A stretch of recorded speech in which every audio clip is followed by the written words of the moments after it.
오늘의 주요 뉴스입니다. 올여름 전국 평균 하루 최고 기온이 역대 가장 높은 것으로 기록됐습니다. 지난 6월부터 8월까지 전국 평균 기온을 분석한 결과 하루 최고 기온이 30.7도, 최저 기온은 21.9도로 모두 1위를 기록했습니다. 지난달 소비자 물가 상승률이 지난해 같은 달에 비해 1.7% 상승에 그쳤습니다. 9달 만에 최소폭으로 상승한 건데 휴대전화 요금 감면의 영향이 큰 것으로 분석됩니다. 원자력안전위원회가 지난 7월부터 정기검사를 진행한 전남 영광 한빛 3호기의 재가동을 허용했습니다. 임계 전까지 필요한 항목들을 검사한 결과 안전하게 가동될 수 있음을 확인했습니다. 2025 한유럽 과학기술학술대회가 오스트리아 빈에서 열렸습니다. 연구와 산업화의 징검다리를 주제로 열린 이번 대회에서 참석자들은 장기적인 안목에서 기초 연구의 중요성을 강조했습니다.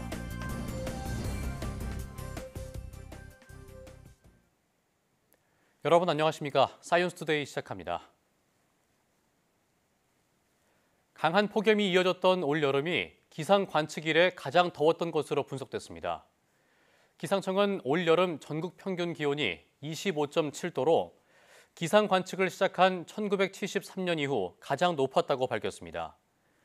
역대 가장 더웠던 지난해보다 0.1도 높아 1년 만에 최고 기록을 새로 쓴 겁니다. 낮과 밤을 가리지 않고 더위가 이어져 일 최고 기온 평균은 30.7도, 밤 최저 기온 평균은 21.9도로 모두 역대 1위를 기록했습니다.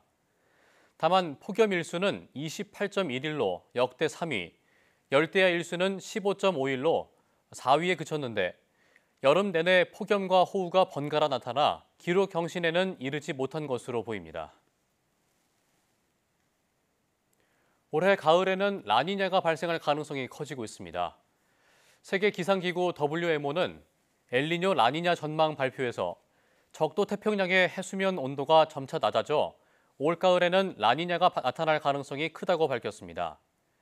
현재는 중립 상태지만 감시구역의 수온은 이미 평년보다 0.4도 낮습니다. 세계기상기구는 현재 동태평양의 해저 수온이 평년보다 낮고 서태평양은 높은 상황에서 서태평양 상공의 동풍까지 강해져 해수면 온도가 낮아지는 양상을 보인다고 설명했습니다. 세계기상기구의 가을철 라니냐 발생 확률은 54에서 68%로 전망되며 우리나라 기상청 예측 역시 최대 68%로 보고 있습니다. 강릉은 올해 강수량이 역대 최저를 기록하면서 최악의 가뭄이 찾아왔는데요. 이렇게 극한 가뭄이 온 근본 원인은 대기 불안정과 폭염 등 기후 위기가 자리 잡고 있습니다. 고한석 기자가 보도합니다. 올해 1월부터 8월까지 영동 지방 강수량은 평년 대비 49.3%로 역대 최저치입니다. 이번 여름 6월에서 8월까지 강릉 강수량은 187.9mm로 1912년 관측 시작 이래 두 번째로 비가 적게 내렸습니다. 이 같은 극한 가뭄은 물관리 실패와 지형적 요인 그리고 기후위기가 겹친 결과입니다.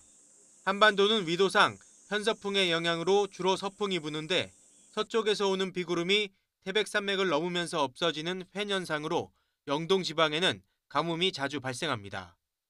충남과 경남 지역 등에 큰 피해를 준 장마전선도 동해안까지 힘을 미치지 못했습니다. 지구온난화로 인한 대기 불안정 때문에 비구름이 특정 지역에 오래 머물거나 짧은 기간 강한 비를 쏟아붓는 형태로 바뀌었기 때문입니다. 특히 지난 겨울 강릉에 예년보다 눈이 적게 오면서 저수지로 흘러갈 물이 부족했고 이는 가뭄의 강도를 키우는 결과를 낳았습니다. 또 최근 폭염으로 증발량이 많아져 저수지의 물이 급격히 줄어들면서 가뭄을 더욱 악화시켰습니다. 태풍이 없었던 것도 원인입니다. 동북아시아 지역에서는 찬 공기가 크게 남하하고 오랫동안 머물면서 역설적으로 우리나라 부근에는 오히려 마치 방호벽처럼 고기와 물타리를 만들어내면서 태풍의 접근을 막아서고 물관리 실패, 즉 오봉저수지 이외에 다른 수자원을 개발하지 않았고 기후변화를 예측하지 못했다는 점도 간과할 수 없는 이유입니다. YTN 권석입니다. 기후 변화가 빨라지면서 국토 남단 제주에서는 아열대 생물이 잇따라 발견되고 있습니다. 앞으로는 이런 아열대 생물이 남해안과 내륙으로 확산할 가능성도 커서 대비가 필요하다는 지적이 나오고 있습니다. 고재영 기자가 보도합니다.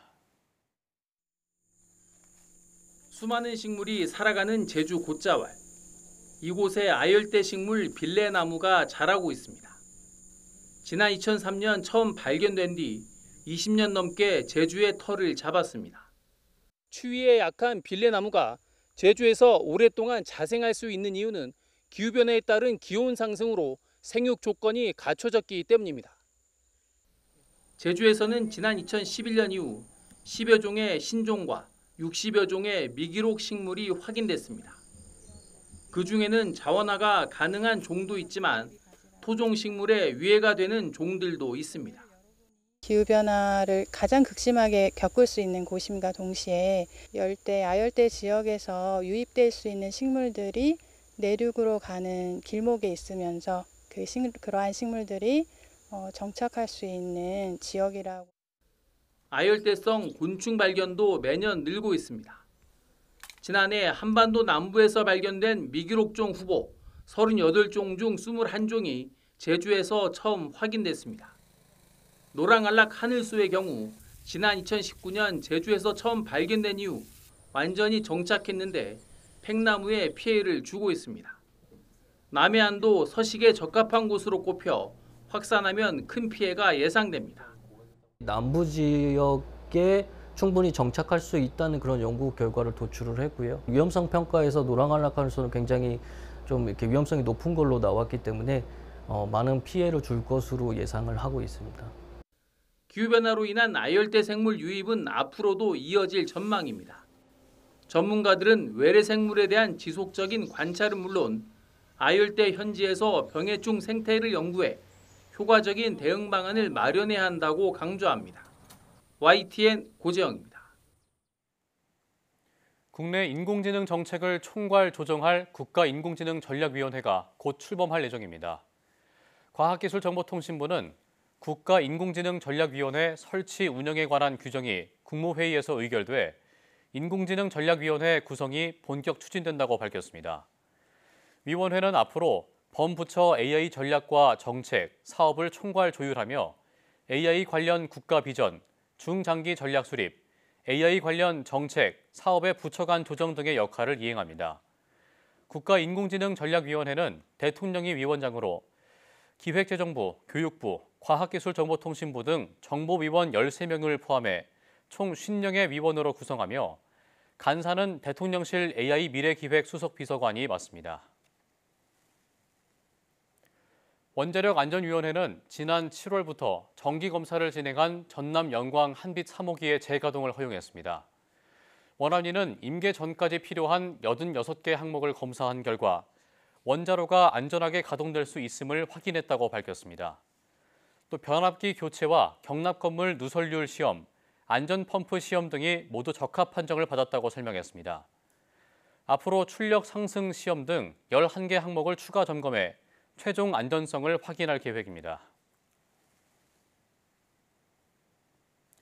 버려지는 폐기물을 재활용해 기존보다 한 단계 더 업그레이드된 제품으로 재탄생시키는 것을 업사이클링이라고 하는데요.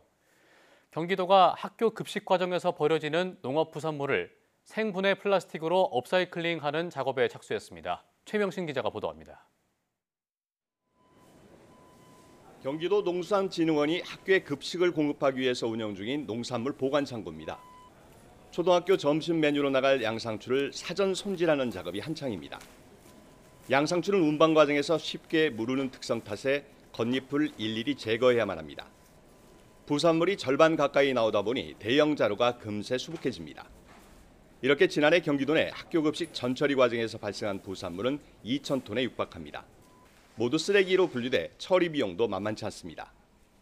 이에 경기도 농수산진흥원이 급식 부산물 업사이클링에 나섰습니다. 친환경 플라스틱 소재 기업과 손잡고 양상추를 활용해 생분해성 랩과 식품용 비닐 등 5종류의 제품을 개발하기로 했습니다. 이런 전처리에서 나온 폐기물을 가지고 그런 제품을 만들면 이 친환경 농산물에 사용하는 모든 제품이 친환경으로 쓰게 되는 효과가 되는 거죠. 계약한 업체가 만든 생분해 플라스틱 시제품들입니다. 식탁보, 접시, 빨대, 포크 등으로 일반 토양이나 해양 환경에서 미생물과 접촉하면 완전 자연 분해됩니다. 양상추 안에 있는 식이섬유를 가지고 이제 필름이라든지 이제 트레이를 만드는 데 있어서 좀 유익한 이제 성분을 가지고 있기 때문에 저희가 양상추를 진행하게 되었습니다. 도농수산진흥원은 연말까지 성능 검증과 인증 획득을 순차적으로 마무리할 예정입니다. YTN 최명신입니다.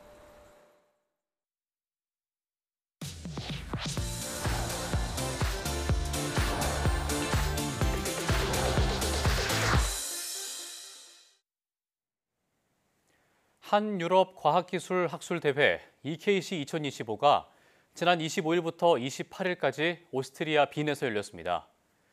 연구와 산업화의 징검다리를 주제로 열린 이번 학술대회에서 참석자들은 연구 혁신을 위해 다양한 의견을 제시했는데요. 이성규 기자와 함께 자세한 내용 알아보도록 하겠습니다. 안녕하십니까? 안녕하세요. 네. 우선 한유럽 과학기술 학술대회가 어떤 대회인지부터 설명을 좀 해주시죠. 네, 한유럽 과학기술 학술대회 다소 용어가 생소한데요. 이 대회는 말 그대로 한국과 유럽의 과학기술인들이 한자리에 모여서 최신 연구 성과와 발전 방향을 모색하는 자리입니다. 지난 2008년 독일 하이델베르크에서 첫 대회가 열렸는데요. 이후 해마다 유럽 여러 나라에서 돌아가며 행사가 열리고 있습니다. 올해로 17회째를 맞았는데 올해는 오스트리아 빈에서 열렸고요. 예. 오스트리아 한국과학기술인 협회가 독일과 영국, 프랑스와 핀란드 등 유럽 내 8개 한국과학기술인 협회와 공동으로 개최했습니다. 이 유럽 내 한인 과학자 사회에서는 가장 큰 학술 대회입니다. 네. 이번 대회의 주제가 연구와 산업의 징검다리, 쉽게 말해서 연구 성과의 산업화인데요. 어떤 의견들이 제시가 됐나요? 이 대회가 열린 장소가 오스트리아잖아요. 이 네. 오스트리아면은 뭐 모차르트 등 클래식 음악이 떠오르지만 사실 이 오스트리아는 노벨상 수상자만 20명 넘게 배출한 기초 연구 분야 강국인데요. 예. 이 학술대회에 참석한 과학자들은 이 오스트리아를 비롯해 유럽은 이 탄탄한 기초과학을 바탕으로 기술 혁신을 이뤄냈다고 말을 했습니다. 또 연구와 산업을 연결하는 것은 과학적 발견을 사회의 실질적 이익으로 전환하는 필수 요건이라고 덧붙였는데요. 이를 위한 하나의 방안으로 장기적인 안목으로 연구 성과가 나올 때까지 기다릴 줄 아는 문화가 필요하다는 의견도 나왔습니다. 관련 인터뷰 보고 이어가겠습니다. 어떤 프로젝트 하나 성사시켜서 최소한 6년 이상은 기다려서 성과를 기다린다고. 그러니까 한국처럼 뭐 단순한 그러니까 짧은 시간에 그 결과를 바라지 않고 최소한 5, 6년까지는 기다려주고 그 결과를 기다리는 그런 어프로치가 있죠.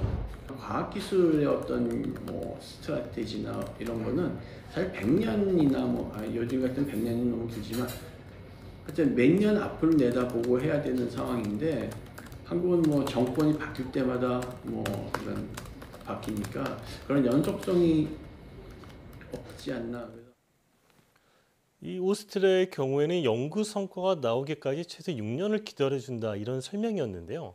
사실 우리나라 경우에는 너무 단기 연구 성과에만 집중하는 경향이 있는데 이 연구자들이 단기의 성과를 내야 또 다음 과제를 딸 수 있으니까 이런 악순환이 반복되는 거죠.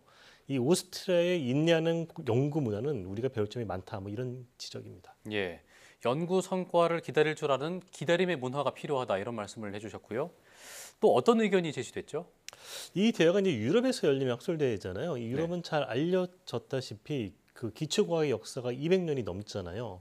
그에 반해서 이제 우리나라는 뭐 기초과학 역사를 길게 잡아야 50년밖에 안 되는데 이러다 보니까 이 200년의 역사를 가진 유럽의 여러 나라와 우리나라가 국제협력을 하면 배울 것이 많다.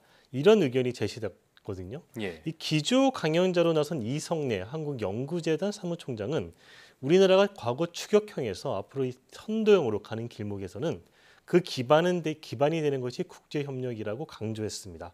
참석자들은 특히 호라이즌 유럽에 주목을 했는데요. 네. 이 호라이즌 유럽은 EU가 지난 1984년부터 추진하고 있는 세계 최대 규모의 다자간 연구 혁신 프로그램인데 우리나라는 지난 7월 아시아 국가에서는 최초로 이 호라이즌 유럽 준회원국으로 정식 가입을 했습니다. 이로써 이제 우리나라는 유럽의 연구기관과 함께 공동으로 연구를 할 때 유럽에서 직접 연구비를 지원받을 수 있게 됐습니다. 네, 그렇군요. 이번 대회는 유럽에서 거주하는 한인 과학자뿐만 아니라 미국 등에서도 대거 참석을 했다고 하는데 연구자들은 어떤 의견들을 제시한 거죠? 이번 학술대회는 기초과학에서부터 화학공학, 전자공학, 의공학 등 다양한 분야의 연구 세션이 진행이 됐는데요. 네. 의공학 분야에서는 이 개인 맞춤 의학으로 암치료 패러다임 전환이라는 주제 세션이 열렸습니다. 이 세션의 한 발표자로 이명순 미국 매사추세츠 종합병원 교수가 참여했는데 이 임 교수는 암세포에서 혈액으로 방출하는 체내 물질을 기반으로 한 최신 암 조기 진단법을 소개했습니다. 이 최신 암 조기 진단법 개발과 관련해서 임 교수는 학문 간 경계를 뛰어넘는 융암 연구의 중요성을 강조했는데요. 임 교수의 인터뷰 들어보고 이어가겠습니다. 메디칼이라는 것이 그전에는 이제 메디칼 닥터의 공간이었다고 하면 하버드 메디컬 스쿨 같은 경우는 사실 굉장히 많은 기초과학자나 저 같은 엔지니어들을 많이 교수로 뽑고 있거든요. 그래서 결국에는 과학자와 공학자와 의사들이 같이 함께 팀을 이뤄서 연구를 할 수 있게끔 만들려고 하고 있습니다. 그리고 이제 새로운 그런 지식들을 알려고 하면 이제 과학자들도 필요한 거죠. 그래서 화학을 전공한 사람, 생명을 공부하는 사람, 약학을 공부하는 사람, 심지어 물리를 공부하는 사람, 저같이 엔지니어를 전공하는 사람들이 다 같이 어우러져야 약간 이런 새로운 이노베이션이나 기술들이 나오는 것 같고요. 이런 측면에서 임 교수는 이제 한국에서도 이 여러 분야의 연구와 협력을 하는 이른바 다학지 연구를 강화할 필요가 있다. 이런 조언을 했습니다. 네, 알겠습니다. 지금까지 한유럽 과학기술학술대회와 관련된 이야기 나눠봤습니다. 지금까지 이승규 기자였습니다. 오늘 말씀 고맙습니다.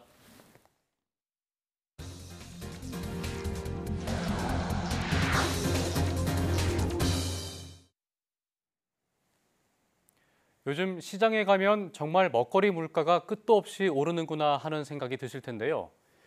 이상 기후가 이어진 지난달 소비자 물가 상승률이 1.7%에 그쳤습니다. SK텔레콤의 통신료 감면 영향인데요. 통신료 인하가 없었으면 어떻게 나왔을까요? 이승은 기자가 보도합니다. 폭염과 폭우가 계속된 지난달. 채소와 과일에 고등어, 남는다는 쌀까지 안 뛰는 게 없을 정도였습니다. 그런데 통계청 집계 결과 지난달 소비자 물가 상승률은 지난해 같은 달 대비 1.7% 상승에 그쳤습니다. 상승폭이 9달 만에 최저로 석 달 만에 1%대 상승률입니다. SK텔레콤이 가입자 이탈을 막기 위해 8월 한 달 통신요금을 깎아준 영향입니다. 2천만 명이 넘는 가입자의 통신요금이 50% 떨어지자 공공서비스 물가가 3.6% 내려가며 전체 물가를 0.42%포인트 끌어내렸습니다. 하지만 지난달 농축산물 물가는 1년 전보다 4.8% 올랐습니다. 13개월 만에 최대 상승폭으로 전체 물가를 0.37%포인트 끌어올렸습니다. 통신요금이 같았다면 지난달 전체 물가 상승률은 13개월 만에 최대 폭으로 상승했을 것으로 통계청은 분석했습니다. 그 휴대전화료 부분은 하락을 제외했을 때 말씀하시는 거죠. 제외했을 때는 대략 제가 공식적으로 이 부분 말씀드린 그렇고 한 계산해 보면 2.3% 내외 정도라고 보시면 될 것 같습니다. 특히 고등어 13.6% 등 수산물이 7.5% 올라 2년 6개월 만에 최대 폭으로 상승했습니다. 돼지고기가 9.4%, 국산 쇠고기도 6.6% 올라 모두 3년여 만에 최대 상승률을 보였습니다. 김치 15.5%, 커피 14.6% 등 가공식품이 4.2% 상승했고 외식 물가도 3.1% 상승해 전체 물가 상승률을 훌쩍 웃돌았습니다. 한국은행은 일시적 요인이 사라지면서 물가 상승률이 당분간 2% 안팎의 오름세를 지속할 것이라고 전망했습니다. 이딴 정부 대책에도 서민이 가장 고통받는 먹거리 물가 상승은 이어지고 있습니다. YTN 이승은입니다. 10% 할인 혜택에 대형마트나 병원, 전통시장 등 곳곳에서 온누리 상품권 쓰는 분들 많으실 텐데요. 그런데 앞으로는 연 매출 30억 원이 넘는 대형 가맹점에선 온누리 상품권을 쓸 수 없게 됩니다. 영세 소상공인의 매출 증대라는 본래 취지를 되살리기 위해서입니다. 박기원 기자가 보도합니다. 대형 약국이 밀집한 거리에 사람들이 끊임없이 몰려듭니다. 살 빠지는 약부터 영양제까지 다양한 약들을 한눈에 볼 수 있는 데다가 온누리 상품권도 쓸 수 있기 때문입니다. 혹시 여기도 온누리 상품권 사용? 합니다. 예. 뭐 어떻게 지류라든지 다 가능한 건가요? 상관없어요. 잘 가요. 온누리 상품권은 전통시장 영세 상인들의 매출 확대를 위해 조성된 사업입니다. 하지만 이곳 대형 약국들은 광장시장 바로 옆에 위치해 있다는 이유만으로 10%의 가격 혜택을 누리고 있는 셈입니다. 온누리 상품권 가맹점에 매출 상한선이 없다 보니 대형마트 등 대형업체들을 배불린다는 지적이 제기돼 왔습니다. 게다가 지난해 학원과 교습소, 병원까지 사용처가 더 늘어나면서 이런 부작용은 더욱 두드러졌습니다. 이에 정부가 온누리 상품권의 사용처를 제한하기로 했습니다. 앞으로는 지역사랑 상품권처럼 연매출 30억 원 이하 가맹점에서만 쓸 수 있게 될 전망입니다. 연매출 및 업종 제한하는 방안에 대한 논의를 하셨던 것으로 알고 있고, 연매출 상한제가 도입되면 또 어느 정도 또 불편하실 수 있기 때문에 온누리 상품권이 보다 활성화될 수 있도록. 이번 개선안은 국회에서 전통시장법 개정안이 통과된 뒤 시행될 예정입니다. YTN 박견입니다. 국세청은 오는 15일까지 2025년 귀속 상반기분 근로장려금 신청을 받는다고 밝혔습니다. 올해 상반기에 근로소득만 있는 134만 가구가 신청 대상이고 심사를 거쳐 12월 말 지급할 예정입니다. 근로소득 외 사업이나 종교인 소득이 함께 있으면 내년 5월 정기 신청 기간에 신청해야 합니다. 이번 상반기분 근로장려금을 신청한 경우 내년 3월 하반기분은 별도로 신청하지 않아도 됩니다. 신청 대상자에게는 모바일 국민비서 또는 우편으로 안내문이 발송되고 모바일 안내문에 신청하기나 자동응답 전화 1544-9944로 신청할 수 있습니다. 미국의 관세 폭탄 속에서도 지난달 우리나라 수출은 반도체와 자동차에 힘입어 증가세를 이어갔습니다. 다만 대미 수출은 12%나 주저앉았는데 아직 상호관세 영향이 본격화하지 않았고 반도체 관세도 예고돼 있어 불확실성은 여전합니다. 최아영 기자가 보도합니다. 지난달 우리나라 수출은 지난해보다 1.3% 늘어난 584억 달러로 집계됐습니다. 지난 6월부터 석 달 연속 월별 최대 수출 실적을 경신했습니다. 수출 효자는 역시나 반도체였습니다. 지난달 반도체 수출은 1년 전보다 27% 늘어난 151억 달러로 두 달 만에 사상 최대 실적을 갈아치웠습니다. 주력 수출품인 자동차 역시 지난해보다 8% 넘게 늘어난 55억 달러를 기록하며 힘을 보탰습니다. 대미 수출은 줄었지만 유럽과 아시아 등에서 선방한 덕분입니다. 다만 미국의 관세 폭탄으로 전체 대미 수출은 12% 주저앉은 87억 달러를 기록했습니다. 2년 반 만에 가장 낮은 수준입니다. 특히 품목관세가 매겨진 자동차가 3.5%, 자동차 부품이 14.4%, 철강이 32.1% 수출이 줄며 직격탄을 맞았습니다. 문제는 상호관세가 지난달 7일부터 부과돼 아직 영향이 본격화하지 않았고 추가 관세 충격도 남아있다는 점입니다. 미국 관세 조치가 아직 끝난 게 아니라 계속 반도체나 바이오나 의약품이나 이런 것들에 예고되어 있고 또 범위가 확장된다든가 뭐 관세율이 바뀐다거나 뭐 이런 것들도 있기 때문에 불확실성이 굉장히 큽니다. 게다가 수출이 반도체 중심으로 쏠리면서 향후 시장 경기 변화에 우리나라 수출이 크게 출렁일 수 있다는 우려도 나옵니다. YTN 최아영입니다. 카드사를 사칭해 신청하지도 않은 카드가 배송된다는 메시지로 스마트폰 해킹 앱을 설치하는 신종 보이스피싱 범죄가 기승을 부리자 금융당국이 카드 배송 단계부터 조회할 수 있는 원스톱 서비스를 출시했습니다. 금융감독원은 금융결제원의 내 카드 한눈에 서비스를 이용해 27개 회사의 카드를 배송 단계부터 찾아볼 수 있다고 밝혔습니다. 그동안은 수령 등록이 끝난 카드만 조회할 수 있었지만 앞으로는 배송 단계부터 조회가 가능합니다. 만약 걸려온 전화가 보이스피싱으로 확인되면 연계된 신고 페이지에서 해당 번호 사용을 즉각 중지시킬 수 있습니다.